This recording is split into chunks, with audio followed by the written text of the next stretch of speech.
What's the worst that could happen on an airplane? Maybe this. There's not enough oxygen to survive up here. A freezing wind of hurricane force is roaring through the cabin. Aloha! The flight crew call Mayday, but nobody hears. And the airplane is headed for a mountain. It sounds like a nightmare. For everyone aboard Aloha Airlines Flight 243, this is no nightmare, it's reality. Aloha 243 is still up. When crash detectives discover what happened, their verdict shakes the airline business. This accident changed aviation history.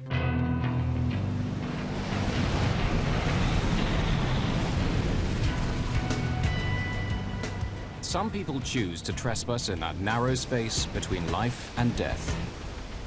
It's a scary place to be. Surfers get there by chasing killer waves. Just occasionally, fate puts ordinary people, not just thrill seekers, into that same deadly zone, where life hangs by a thread. On the afternoon of April 28, 1988, it will happen in the sky over Hawaii.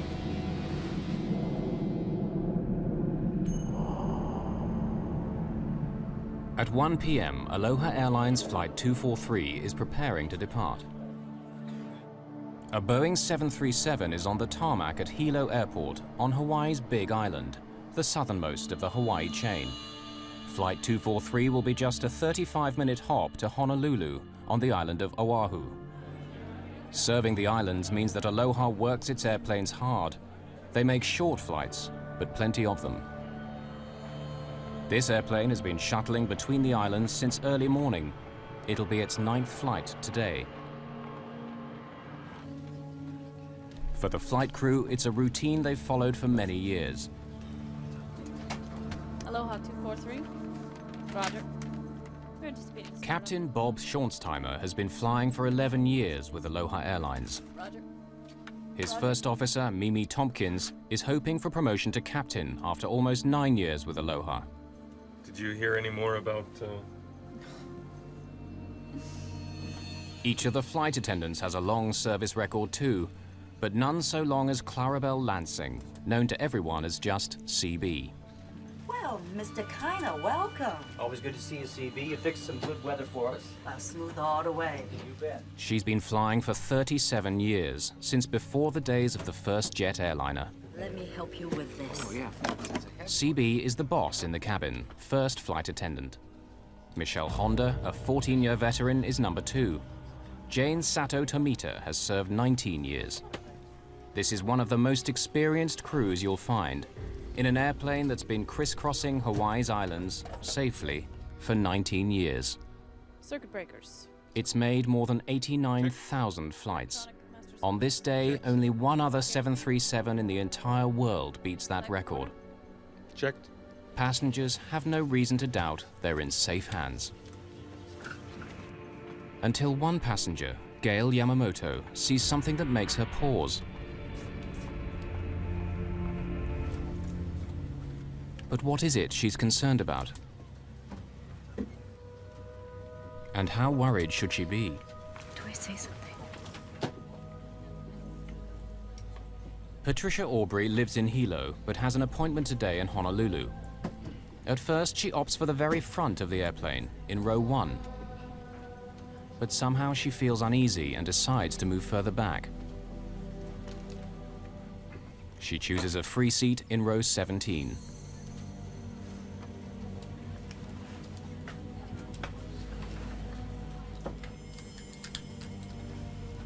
At 1:25, Flight 243 is ready for takeoff.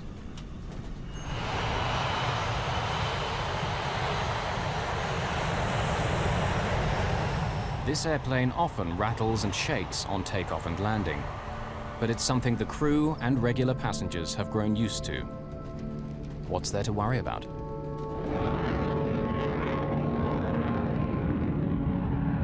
Yellow departure. This is Aloha 243, climbing through 3000. Roger, climbing to flight... Though he's the captain, Bob Schornsteimer has chosen to take charge of radio links with air traffic control. It's Mimi Tompkins who'll fly the plane to Honolulu. Most of the flight time is taken up in climbing to their cruising altitude. It'll take 20 minutes to climb to 7,300 meters.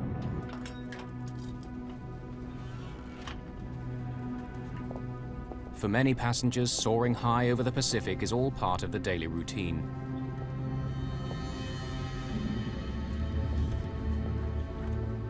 People like salesman Howard Kitaoka in row 5, he makes this trip often.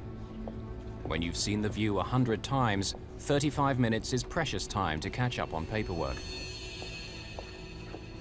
The flight's so short that the attendants serve drinks while they're still climbing. They can move around, but the passengers are still strapped in. It's 1:45. 20 minutes into the flight, the aircraft is at cruising height. Honolulu Center, Aloha 243, leveling off at 240. The crew relax. See, where's that National Weather Service weather station out here? Is that in the old tower? In perfect flying weather, everything is following the familiar pattern. Do they?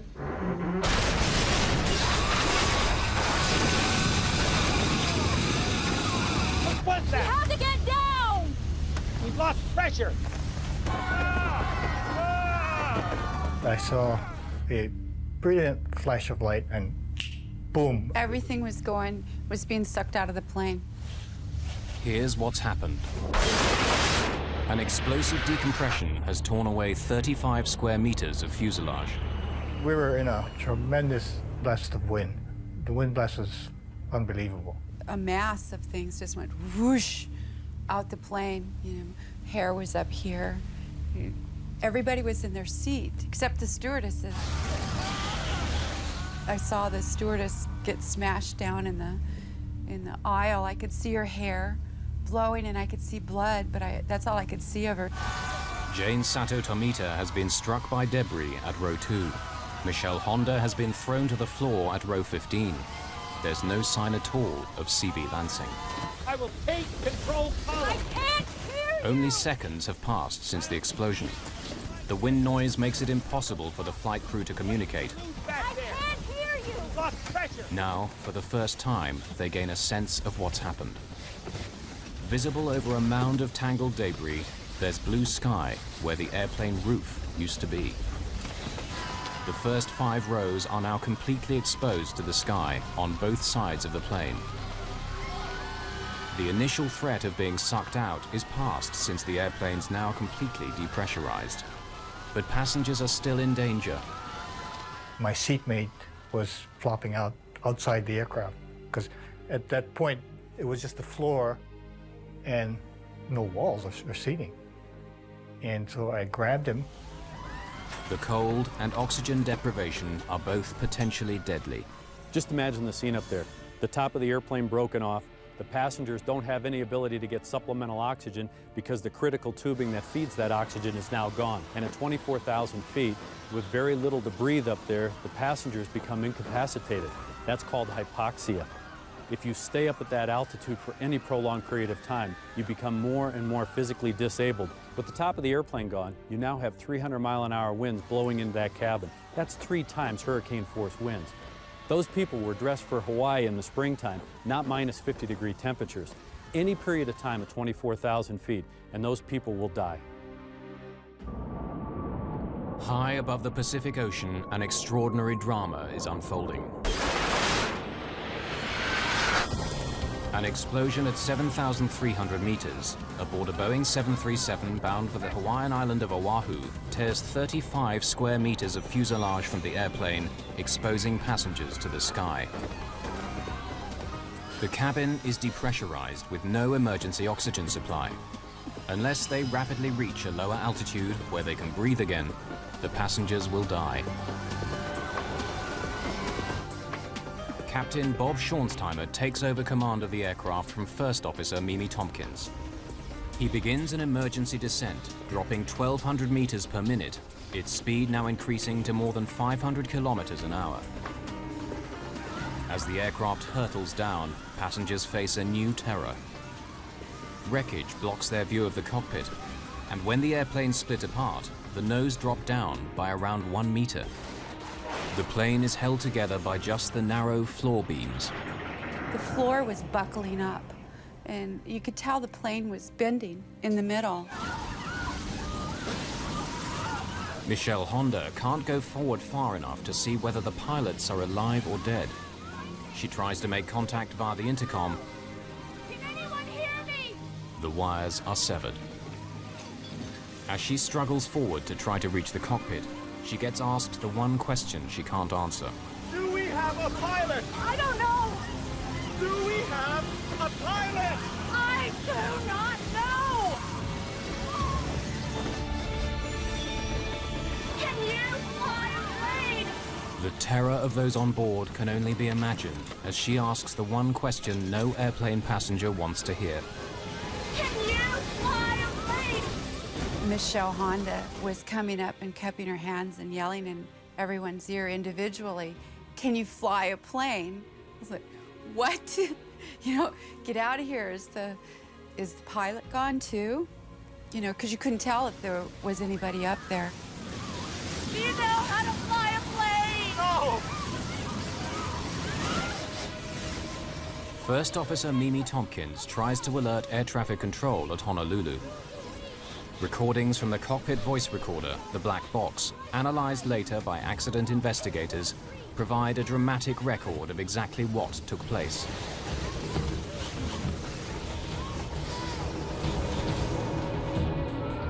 The nearest place where they can try to land is the island of Maui. Kahului Airport lies between two volcanic mountains. Between them and safety lies a 3,000-meter-high summit. To fly from the location of the explosion to the safety of Kahului Airport, the pilot needs to carefully maneuver, avoiding this high ground. Can the fragile aircraft survive the stresses of turning, or, if they ever reach the airport, of landing? And how can those on board survive? Jane Sato Tomita is barely conscious. Howard Kitaoka clutches her hand. The only faint sign of life is once when Jane squeezes back. I'm not exactly sure if she was conscious, but I did manage to squeeze her hand, and she responded by squeezing my hand, and we just held hands. The simple squeeze of the hand at a time like that is very, very emotional. Aloha 243. Do you read me? Mimi Tompkins is not getting through to Honolulu Air Traffic Control, so she switches to the frequency for the tower at Maui's Kahului Airport. Maui Tower. Aloha 243. Maui Tower. Aloha 243. Aircraft calling tower, say again. Aloha 243. For inbound landing. At 1:48, 3 minutes after the explosion, the crew make their first voice contact with the ground. Pressurized. Declaring an emergency. Aloha 243, say your position. Forgiveness. To the east of Makita Point. Descending out of 11,000. Request clearance into Maui for landing. Request the emergency equipment. Airport fire station? We have an Aloha 737 5 minutes out. Approximately 20 miles. Cleared to runway 02. Decompression problems. Pilot is declaring an emergency. Thank you, Mawitar. In the station. Attention in the station. We have an in-flight emergency. We have a 737, 5 minutes out, 20 miles. Runway 2. Souls on board, crew on board is unknown. It has decompression problems at this time. Runway 2.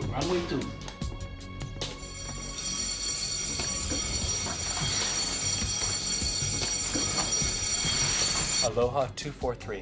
Okay, the equipment is on the field. It's on the way.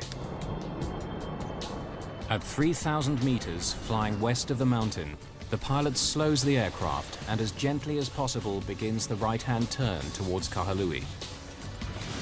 Passengers sense that someone must be in control of the aircraft.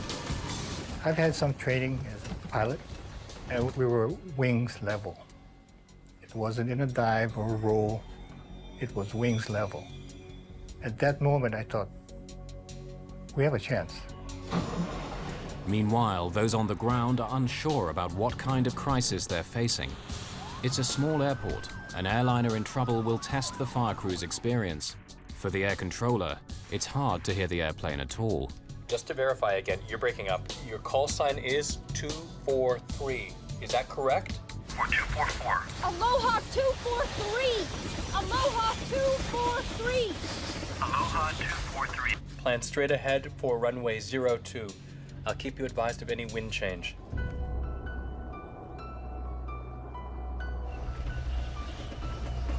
Four minutes after the explosion. At this lower altitude, they're able to remove their oxygen masks. With their speed having dropped to a little over 380 kilometers an hour, the wind noise decreases just enough for them to hear one another. You want me to call for anything else? No. Aloha 243. Looks like we've lost a door. We have a hole in the left side of the aircraft. But the tower can't hear this new information. They've lost contact with the aircraft. Their transmissions aren't being picked up. Aloha 243, you still up? Is this a radio malfunction or something worse? Aloha 243. Hearing nothing from the stricken aircraft, the controller fears the worst. Aloha 243. Aloha 243, you still up? Aloha 243, if you still hear, please Ident. Affirmative. Aloha 243, roger. I got your ident straight away. Cleared to land, wind 040 at 20 knots. Communication is restored, but the crew's ordeal is far from over. Cabin, do you hear? Now Mimi Tompkins tries to contact the cabin by intercom, but there's no response. Well, the crew doesn't really know what's going on behind them. The airplane is still flying. The captain now has to maintain his focus on flying that airplane, but he doesn't know what real damage exists behind him. Tell him we'll need assistance to evacuate. Right. Maui Tower, Aloha 243. Can you hear me on tower frequency? Aloha 243, I hear you loud and clear. Go ahead. We're going to need assistance. We can't communicate with the flight attendants. We'll need assistance with the passengers when we land. Okay, you're going to need an ambulance, is that correct? Affirmative. During the descent, passengers experience moments of pure terror. The plane kept vibrating and shaking, and the luggage racks were falling in, and there was electrical wires flying around zapping, and you know, pretty much pandemonium, but it looked like the plane was ripping in half. And suddenly, there's a new problem for the flight crew to handle. Feels like manual reversion. What? The flight controls feel like manual reversion. It feels to the pilot as though hydraulic systems, like power steering in an automobile, have now failed. The airframe is under great stress. They need to land as soon as possible. Can we maintain altitude okay? There are so many thoughts that go through your head. Like one of my thoughts was, man, don't put this thing in the water. I mean, you have people around you are hurt, unconscious. I didn't want to have to say, well, I'm gonna try to save this guy first or that guy first, whatever. And don't put it on the water. The crew fear that critical wiring and control cables may have been severed. Have any of the airplane's vital parts been damaged? Let's try flying with the gear down. All right, you've got it. There are lights to indicate whether or not the landing gear has safely deployed. The main undercarriage has extended as normal. But the light showing that the nose wheel has extended doesn't come on. The last thing the pilot wanted to see, especially with his airplane in the condition it was in, was that he didn't have a nose gear, because when the nose touched down on the runway, it would have broken the airplane apart, therefore breaking probably the fuel tanks apart, which could lead to a very dramatic fire and explosion. A second attempt to extend the landing gear. The nose gear light is still out, but the radio link is so bad, the tower is still trying to assimilate the crisis. Aloha 243. Just to verify, you do need an ambulance, is that correct? They still don't understand. Affirmative. Roger, how many do you think are injured? We have no idea. We can't communicate with the flight attendants. Okay, we'll have the ambulance on the way. There's a possibility that we won't have a nose gear. Now Bob Schornsteimer has to make a critical decision. Should he wait for confirmation that the undercarriage is down, or land anyway? The textbook in this case would tell the pilots to overfly the airfield so that the air traffic controllers can look at the landing gear and give them a report whether it's up or down. The pilots would then have to maneuver the airplane all the way around the airfield, come in for an approach, and land. But with an airplane which might break apart at any moment, that's out of the question. Tell them we've got problems. But we're gonna land anyway, even without a nose gear. But they should be aware that we don't have a nose gear indication down. Aloha 243. Wind now 050. The emergency equipment is in place. Okay, be advised, we have no nose gear. We are landing with no nose gear. Okay, if you need any other Assistance advised. We'll need all the equipment you've got. Maui is not an ideal place to head for with the damaged airplane. The island's exposed north shore lies directly in the path of the trade winds. I've done that landing a lot of times, and that particular approach corridor is very windy because of the mountain on one side and mountain on the other. So it's a very bumpy approach. But that's basically all we had. Get in a brace position. Brace yourself, get down. Any kind of in-flight turbulence, that would have put great stresses on the front end of the airplane, and there's a high probability that the cockpit would have separated from the rest of the fuselage, catastrophic loss of the airplane, and a loss of life. With the airfield now in sight, Bob Schornsteimer has more critical decisions to make. He begins to slow the aircraft for landing. Let's try flaps 15. An airplane's flaps are sliding panels at the back of the wings. To increase lift at low speeds, they need to be extended during takeoff and landing. Is it easier to control with the flaps up? Yeah. Put them back to 5. Can you give me a V speed for a flap 5 landing? No two aircraft landings are the same. Pilots have to factor in many things: the wind speed and direction, passenger and fuel load, and the length of the runway before them. Do you want the flaps right down as we land? What? Do you want the flaps right down as we land? Yeah. But after we touch down. Okay. A complicated formula provides the VREF, indicating the safe landing speed. Even in a crisis like this, pilots have to reach for the manual. Extending the flaps fully will help act as a brake once they touch down, but to do it earlier could stress the airframe to breaking point. What you have to remember is that the pilots weren't trained to handle a situation like this. With the top of their airplane missing, they became test pilots. The aerodynamic effects of the airplane were drastically different than they were used to. They really had to fly by the seat of their pants. Aloha 243, wind now 050. At 20. VREF 40 plus 30, flap 1 through flaps 15. 120? Using her flight manual, the first officer makes the complicated calculation that will give their correct landing speed. Right. The safe speed for landing, taking into account the length of Kahalui's runway 2, is calculated to be 152 knots, 282 kilometers an hour.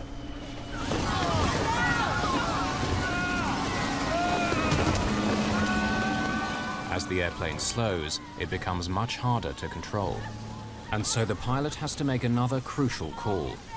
Speeding up to keep control means he'll hit the runway faster than he should. He gambles that the higher speed landing is still the best option. Our approach speed, I felt, was hot. I mean, we were coming in hot. I don't know, don't ask me how many miles an hour it was, because I don't know. But from other landings, we were coming in fairly hot. Crash rescue teams prepare themselves for a worst-case scenario. At high speed and without the nose gear, a crash landing followed by a catastrophic fuel fire now seems inevitable. Under these conditions, the lack of a nose gear could have been a death sentence for everybody aboard this aircraft. A Boeing 737 with 95 people on board has suffered an explosive decompression near the Hawaiian island of Maui. It's still airborne, but only just, with 35 square meters of fuselage missing from the Aloha plane. As they prepare for an emergency landing, warning lights indicate that the forward landing gear has not deployed. If so, the airplane will most likely crash and burn. In the 12 horrifying minutes since the explosion, some passengers are convinced they're not going to make it alive.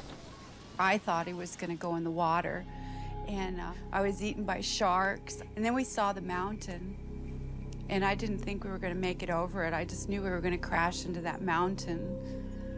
And then when we could tell, we could see the airport, and then, you know, then I burned to death because the plane blew up when we hit the runway.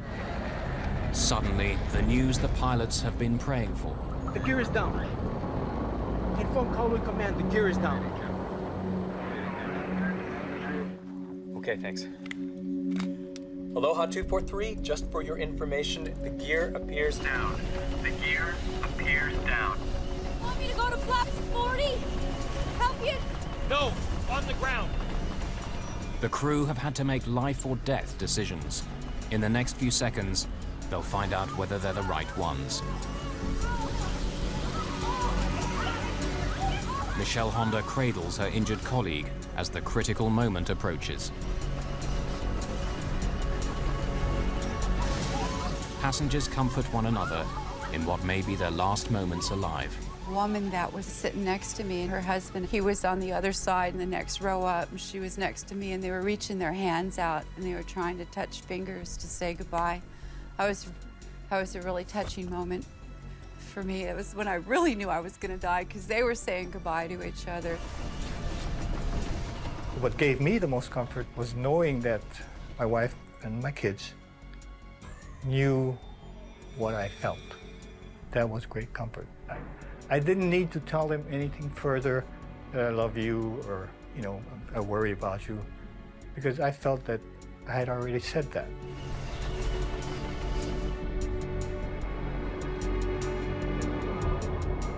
Though the forward undercarriage has extended, the crew still can't be certain whether it is locked in place or whether it'll collapse on landing. If it doesn't hold firm, 40,000 kilos of airplane traveling at close to 320 kilometers an hour will smash nose down onto the tarmac.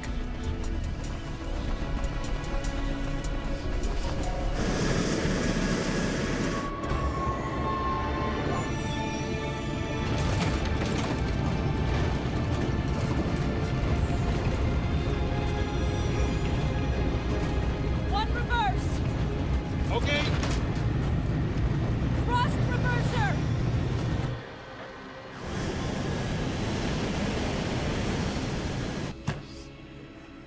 Aloha 243, just Shut it down where you are. Okay. everything's fine. The gear did it. The fire trucks are on the way.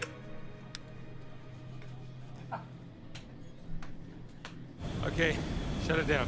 Yeah?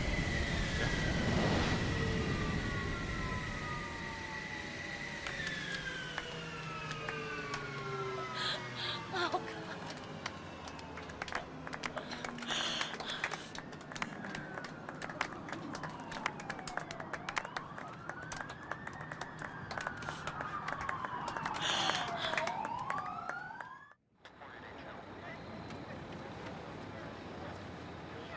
In this extraordinary video, captured moments after landing, the amount of damage the airplane suffered is difficult to comprehend. An emergency evacuation of passengers who escaped injury has just been completed. Some injured passengers have still to be helped from the plane. How it flew for those 13 terrifying minutes seems astonishing. Captain Bob Schornsteimer is thanked by passengers who just minutes before had expected to die. The tension is released. Boy, I just said, yes, baby. That's all I said. Pilot did a tremendous job. Patricia Aubrey hugs her heroine, Michelle Honda. I was crying, and of course everybody was traumatized. looking at the plane and looking at the people bleeding, and just, I kept touching myself going, I'm here. I can't believe I'm still alive. Her last-minute impulse to switch seats saves her from injury, maybe from death. Something was telling me not to sit there, because I didn't have a good reason to move, you know. My guardian angel was tapping me on the shoulder and telling me to move. A final desperate head count by Michelle Honda confirms the crew's worst fears. C.B. Lansing, the veteran of 37 years flying for this airline, is missing. A sea search begins in the area of ocean where the explosion took place. Neither body nor wreckage are found. Jane Sato Tomita has started to recover. 7 passengers are seriously hurt, the worst injury a skull fracture. But how have the rest survived? At the moment of decompression, it's just their seatbelts which made the difference between life and death. They went poof, a loud noise, and it just, the whole thing come apart. And I personally thought we were all gone, and we were fastened, all had our seatbelts fastened. Well, most of us evidently, or would have lost a lot more. But there's something else. At the most critical moment, Maui's notorious high winds died away. I was amazed to see front of the fuselage missing. What was so funny about the whole thing is that when it came in, had no wind.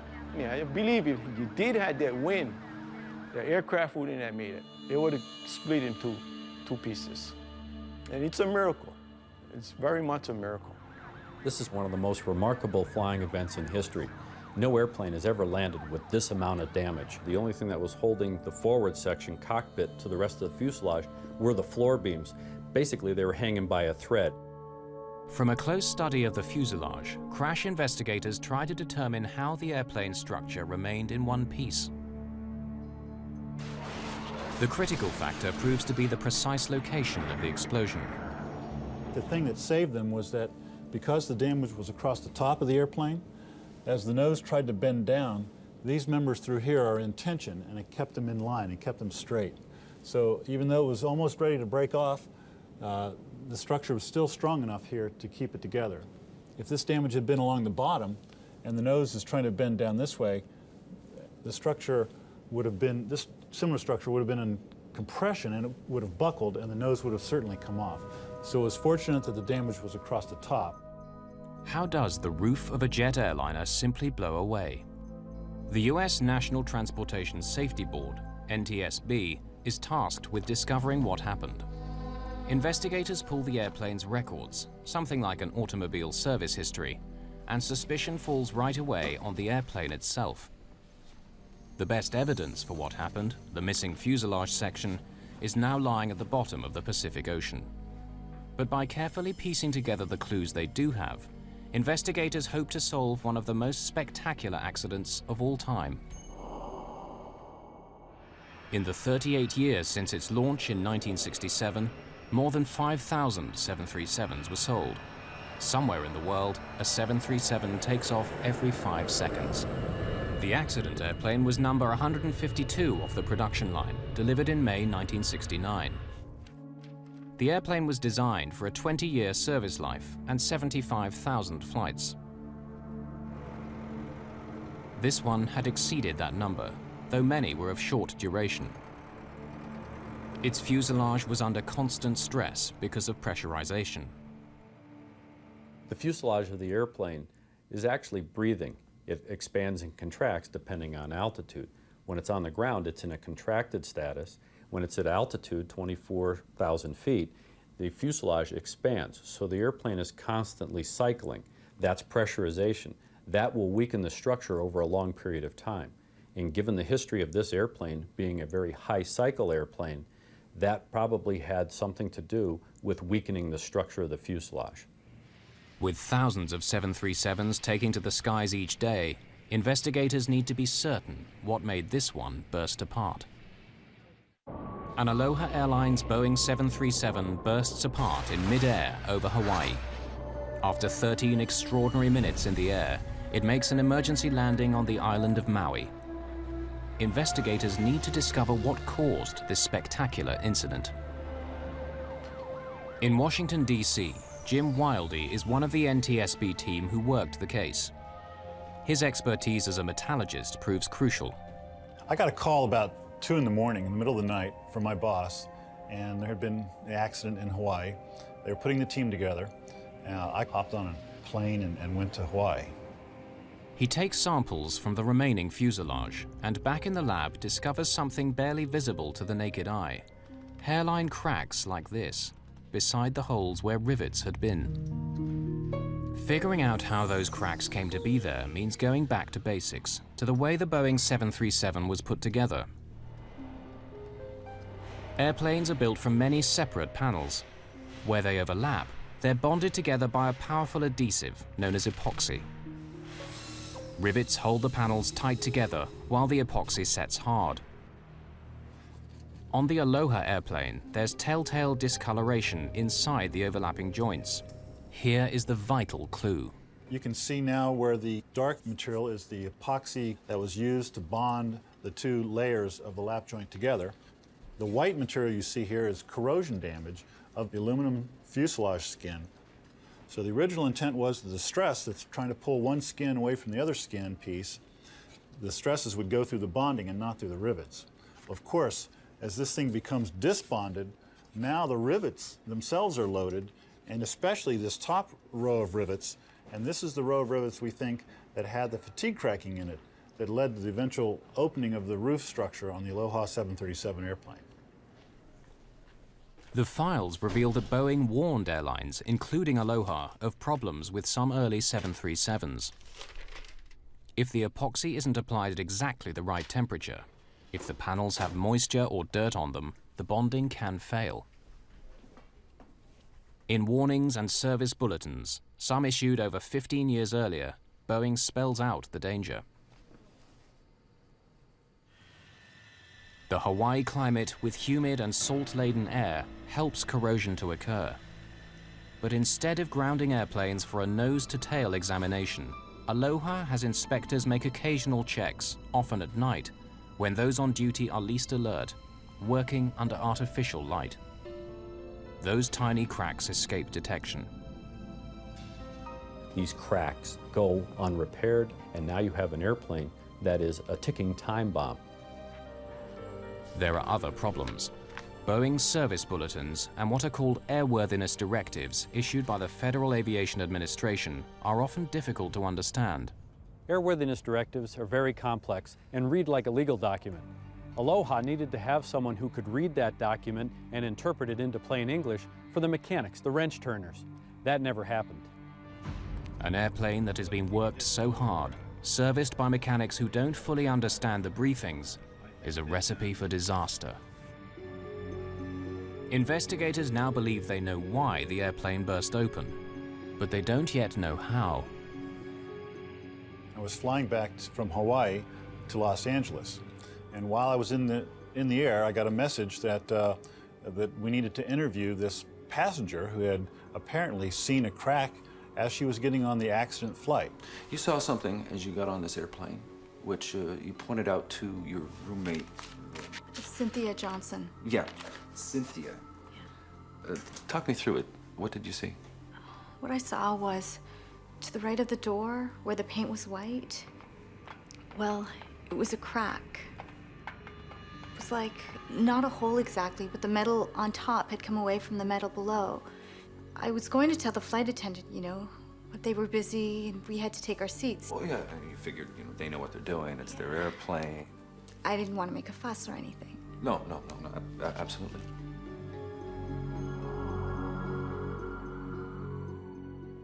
The witness saw cracking in this area, and we found fatigue cracking back in here. So this is the line where the fatigue cracking joined up. One piece came down this way and folded off, and the other piece went across the top and came off to the right side. But something still doesn't make sense. Boeing designed the 737 and other of its aircraft so that this should never happen.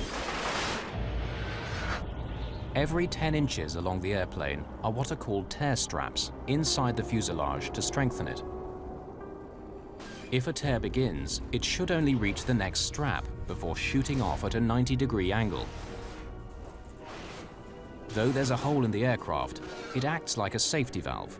The purpose of the tear strip is to confine any kind of rip or tear in the fuselage skin to a 10-inch square, basically.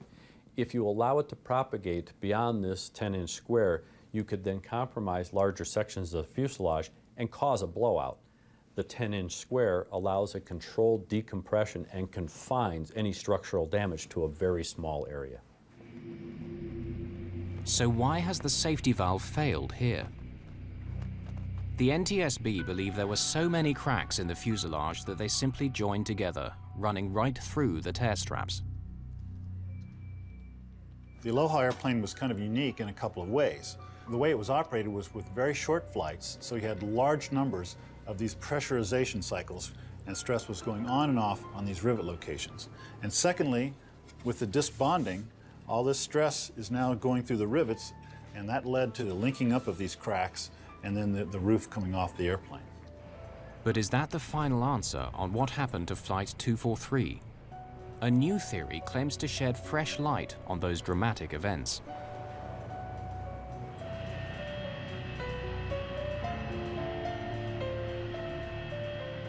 Matt Austin is an engineer who lives in Honolulu. The story of Flight 243 both appalls and fascinates him. I flew very regularly on Aloha Airlines, and I'd been on that plane about a week before it actually lost the roof.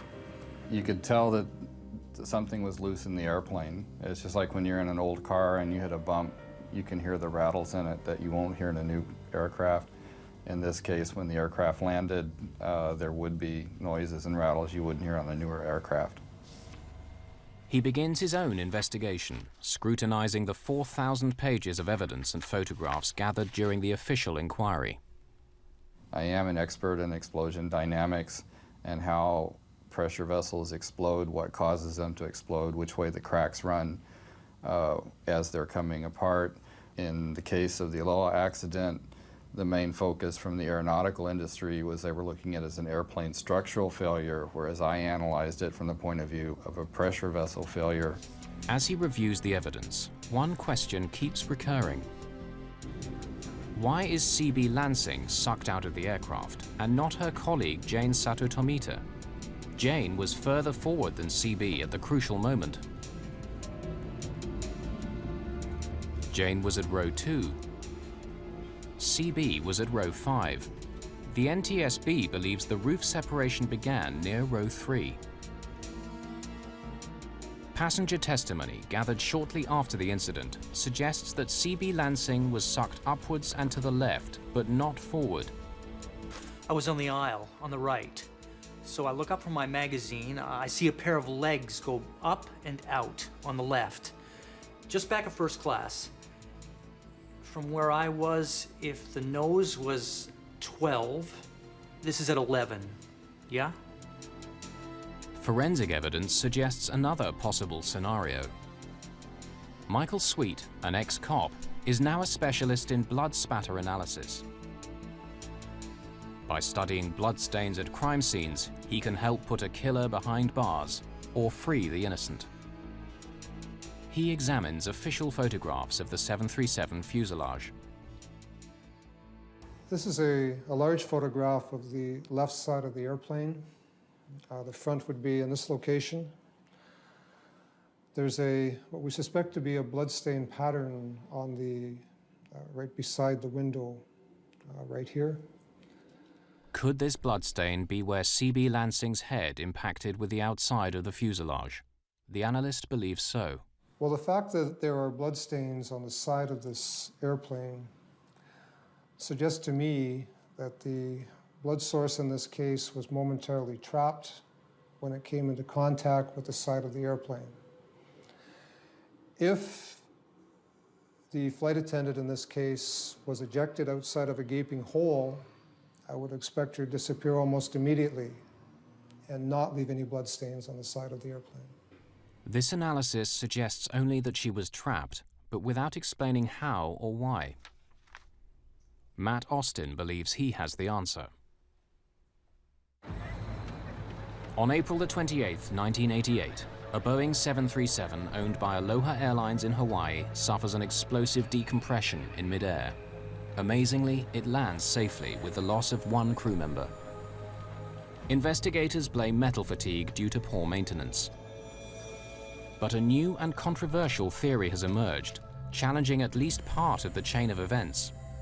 What if a safety hole has opened up as it was designed to do, but directly above the flight attendant?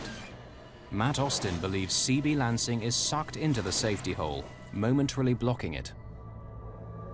All of the air that's trying to escape has no place to go, so it built up a huge pressure spike, and that's what blew the roof off the top of the airplane. What he's describing is known as a fluid hammer. In scientific terms, air is fluid, as is water. Here's a simple demonstration in a bathtub. The water is in fact escaping through the drain. As we move the drain plug back down toward the hole, it will immediately slam shut and create a force, which is a simple example of a fluid hammer. He believes this phenomenon, on a giant scale, caused the accident. It's very tragic, but if we don't look at the forensic evidence that's left, then we won't understand exactly what caused the explosive decompression and possibly prevent a future occurrence. The NTSB say that the fluid hammer theory is valid scientifically, but for them the evidence still points to something simpler, a virtually simultaneous failure in the airplane's many weak spots. The safety board's investigations are never really closed. We always would take into account any new information that comes out. I believe in the case of the Aloha accident, we have not changed our probable cause, and we still are sticking with the probable cause as we determined back in 1988. Since the crucial physical evidence was never found, what happened on board at the precise moment of explosion will probably never be known. Aloha Airlines management took most of the blame for their poor maintenance regime. The NTSB demanded that the Federal Aviation Administration do a much better job enforcing maintenance standards. Boeing had already improved their manufacturing process to prevent the adhesive becoming so easily contaminated. What happened on Flight 243 made flying safer. Soon after, Congress passed the Aviation Safety Research Act. This accident had a very profound effect on the aviation industry and the way we look at aging airplanes, old aircraft. We changed the way we monitor how they age, the way we inspect them, and of course now how we manufacture them. We use different processes. This was a very critical accident for aviation history. Those 13 terrifying minutes also left their impact on the survivors of Flight 243. I had to go through a healing process. I took fear of flying classes, and the old saying of you fall off a horse and you get back on it is very accurate, but it's a lot tougher to actually do it.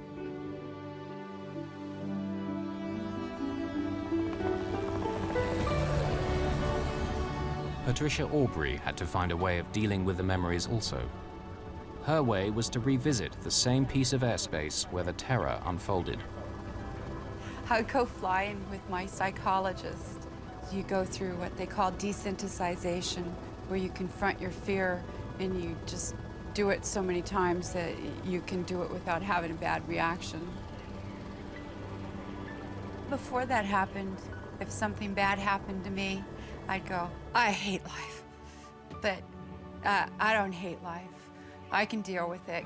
Bring it on. I'll take care of it. I'd much rather be alive. There's one further legacy of that fateful day. The ocean never did surrender the body of CB Lansing. Instead, a memorial garden honoring the veteran flight attendant was planted at Honolulu Airport, beneath the big Hawaiian sky where she spent the better part of her life, and where it was so suddenly ended.